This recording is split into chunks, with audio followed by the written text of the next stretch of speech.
Hi, I'm René Estes, media strategist, advocate for women's autonomy. In this series, we'll uncover hidden forces shaping our choices, our money, our relationships, and the media we consume. Let's challenge outdated narratives and take control of our own stories. In this video, we're going to discuss how women redefine their roles after personal transformation. So, for many women, a major life transition such as a divorce, a career shift, or a personal awakening can feel like the end of one chapter. But in reality, it's the beginning of something even more powerful. I know firsthand I was raised to be a traditional wife, not a college-educated woman.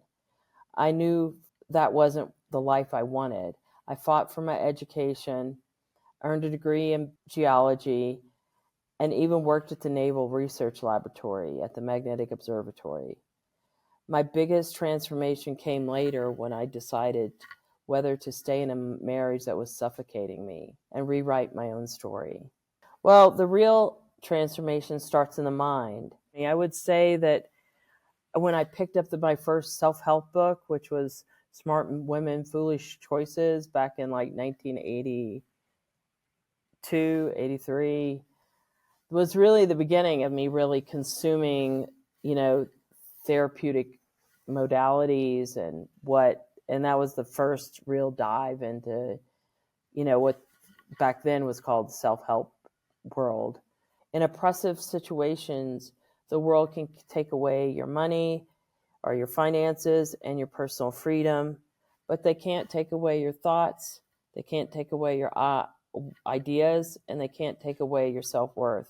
That is, unless you hand it over to them. So you have to have an agreement. You have to have an engagement of your own peace in order for it to happen. Even in an argument, it takes two to argue. If you walk out of the room and they're standing there by themselves, who are they going to argue with? Themselves. So you've decided in a silent revolution to end it. What I did was I kept quiet about my goals. So I've said this in other areas, like my exterior was shrinking, my connections were shrinking, but my interiority was expanding.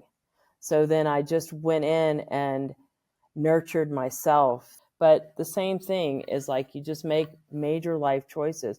When you don't have any distractions, when you don't have, you see this in other like big innovators and CEOs that are really successful, they will say they get really focused on the outcome. They edit out all the noise and you just do the work. Well, women throughout history have fought for their autonomy. We know this from the suffrage, and then we know it through the women's revolution. My grandmother, for example, fought for her education. She was raised on a farm and denied her education. So instead of accepting that fate, she stayed in 8th grade for another 4 years because the town was far away and her father said she couldn't go. And so when she turned 18, she went to town and finished high school and then went on to study nursing.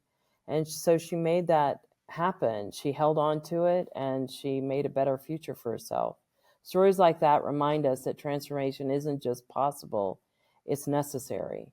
We have to grow. Otherwise, we just stagnate.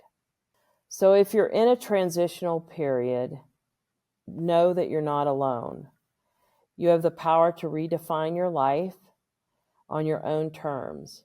I'd love to hear your stories, how you reclaimed your identity after a personal transformation. Share in the comments, and if this resonates with you, like and subscribe. Let's keep the conversation going.